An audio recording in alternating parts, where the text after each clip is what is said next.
बिस्मिल्लाहिर्रहमानिर्रहीम।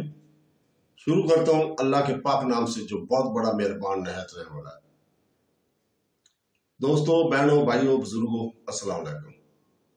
आज हम इस इस्लामी मालूमाती रोशन ख्याल वीडियो में हम सूरह बकरा की आयत नंबर 184 का मुताला करते हैं, जिसमें रोजे के बारे में हुक्म इलाही पेश किया गया है। यह आयत न सिर्फ रमजान के महीने में रोजे की अहमियत बयान करती है, बल्कि इस मुकद्दस अमल से जुड़े रूहानी और इज्तिमाई फ़वाइद पर भी जोर देती है। बराए करम इस वीडियो के आखिर तक हमारे साथ रहें, क्योंकि हम इस हुक्म के गैर मुआयनी और मज़म्मरात को बयान कर रहे हैं और उम्री जिंदगी, असली जिंदगी में इसकी मुताबिकत के बारे में वसीलत फराहम कर रहे हैं।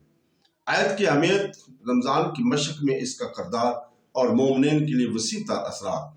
इस बहस का मकसद रूहानी नशोनुमा और खुद नज़्म व ज़ब्त के जरिए आपकी समझ बूझ को बढ़ाना है। तो दोस्तों, रोज़ा इस्लाम में इबादत के एक बुनियादी अमल है, जो कुरान में मोमिनों की रूहानी और जिस्मानी तंदुरुस्ती के लिए तजवीज़ किया गया, जबकि रोज़े की फरीजत सूरह अल बकरा की आयत नंबर 183 में कायम है। रोज़ा तोड़ने के बारे में हुक्म इलाही और जायज़ इस्तिस्ना सूरह अल बकरा की आयत नंबर 184 में बयान हुआ है। अल्लाह ताला ने फरमाया, मदूद दिनों के रोजे रखो, बस तुम में से जो कोई बीमार हो या सफर पर हो तो इतने में ही दिन कज़ा होंगे, और जो लोग मुशक्कत के साथ रोजे रख सकते हैं, इन पर एक मस्कीन को खाना खिलाने का फदिया है। लेकिन रोजा रखना तुम्हारे लिए बेहतर है अगर तुम जानते हो। ये आयत रोजा तोड़ने के बारे में रहनुमाई फराहम करती है। ऐसा करने की दुरुस्त उज़र की तफसील और दायमी हालात या शदीद मुश्किलात की वजह से रोजा न रखने वालों के लिए मुआवजा फदिया का तसव्वुर मुतारफ करती है। रमजान मुबारक के रोजा फर्ज होने से पहले मुसलमान रोजे के मुख्तलिफ इक़साम पर अमल करते थे, जैसे मखसूस दिनों में या रज़ाकाराना तौर पर रोजा रखना। जब रमजान के रोजे कायम हुए तो इस आयत ने इन लोगों के लिए जो सफर या बीमारी की वजह से रोजा नहीं रख रहे थे, इसकी वजाहत की।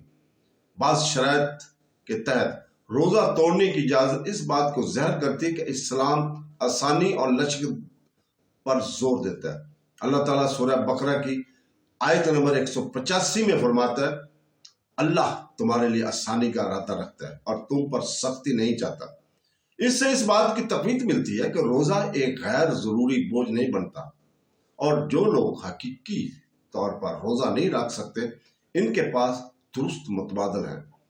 इस्लाम इस बात को तस्लीम करता है कि इंसानी सेहत और हालात मुख्तलिफ होते हैं, इसलिए रोजा हर हालत में फर्ज नहीं है। कुरान वाज़ा तौर पर इन लोगों के लिए रोजा अफ्तार करने की इजाजत देता है जो बीमार, अगर रोजा रखने से बीमारी बढ़ जाए या सेहत याबी में ताखीर हो जाए तो रोजा तोड़ना और बाद में इसकी कज़ा जायज़ है। सफर, जिन मुसाफिरों को रोजे की हालत में मुश्किलात का सामना करना पड़ता है, इनको भी इजाजत है कि वो घर वापस आने तक अपना रोजा मुलतवी कर सकते हैं। हजरत मोहम्मद सल्लल्लाहु अलैहि वसल्लम ने इस लचक की मिसाल दी है। सही बुखारी की हदीस नंबर 1984 में दर्ज है कि रसूल पाक सल्लल्लाहु अलैहि वसल्लम ने रमजान में सफर किया और रोजा इफ्तार किया। इससे साबित होता है कि रोजे में ताखीर की एक सही वजह सब्र है, बशर्ते के इसके बाद छोड़े गए दोनों की कज़ा करें। वो लोग जो दायमी बीमारी, बुढ़ापे या दीगर नाकाबिल तस्कीर मुश्किलात की वजह से मुस्तकिल तौर पर रोजा नहीं रख सकते, कुरान फिदिया मुआवजा तजवीज़ करता है, और इन लोगों पर जो मुशक्कत के साथ रोजा रख सकते हैं, फदिया बतौर एक मस्कीन को खाना खिलाने का है। सूरह अल बकरा की 184 आयत में अल्लाह ताला फरमाता है, इसका मतलब यह है कि जो लोग रोजा नहीं रख सकते, वो किसी जरूरतमंद को मुतबादल के तौर पर खाना फराहम करें। रकम को आम तौर पर फी रोजे के खाने के बराबर समझा जाता है। इब्ने अब्बास रजी अल्लाह ताला ने इस हुक्म की वजाहत की है। अल बुखारी, सही बुखारी की हदीस नंबर 4505 में है कि बुजुर्ग मर्दों और औरतों के लिए जो रोजा नहीं रख सकते थे, इनके बदले किसी मस्कीन को खाना खिलाना जायज है। इससे ज़ाहिर होता है कि इस्लाम हमदर्दी को तरजीह देता है और हकीकी मुश्किलात से दो चार लोगों के लिए रहायश फराहम करता है। कुरान पाक जहां अफ्तार की रायत देता है, वहीं ये भी कहता है कि लेकिन रोजा रखना तुम्हारे लिए बेहतर है अगर तुम जानते हो। इससे मोमिनीन की हौसला अफजाई होती है कि अगर वो इस्तात रखते हैं तो इसकी रूहानी फ़वाइद को उजागर करते हुए روزہ رکھے۔ نبی کریم صلی اللہ علیہ وسلم نے اس بات کی توقیع دی جب آپ نے فرمایا روزے کے مقابلے میں کوئی چیز نہیں ہے۔ صحیح انسانی 2223 حدیث کو ہم یہاں بیان کر رہے ہیں۔ اس طرح جب کوئی غیر ضروری مشقت کے بغیر روزہ رکھ سکتا ہے تو اسے ہمیشہ ترجیح دی جاتی ہے۔ اس حکم الہی میں کئی اسباب اور اصول ہیں۔ عبادت میں آسانی، اسلام ایک توازن کا مذہب ہے جو ضرورت پڑنے پر استثناء کی اجازت دیتا ہے، پھر بھی عقیدت کی حوصلہ افزائی کرتا ہے۔ کمزوروں کے لیے ہمدردی، فدیہ کی فراہمی اس بات کو یقینی بناتی ہے کہ وہ لوگ جو روزہ نہیں رکھ سکتے وہ بھی رمضان کے روح میں شریک ہوں۔ ذاتی احتساب، افراد کو اپنی صلاحیت کا خود اندازہ لگانا چاہیے۔ وہ یہ طے کرنا چاہیے کہ آیا انہیں روزہ رکھنا چاہیے یا استثناء کا استعمال کرنا چاہیے۔ آج دنیا بھر کے مسلمان مختلف حالات میں اس آیات کا مشاہدہ کرتے ہیں۔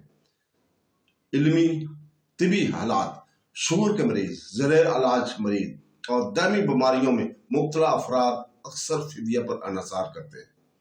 کثرت سے سفر کرنے والے کاروبار پیشہ ور افراد اور طویل فاصلے سے سفر کرنے والے اکثر اپنے روزوں کو گھر واپس آنے تک مؤخر کر دیتے ہیں۔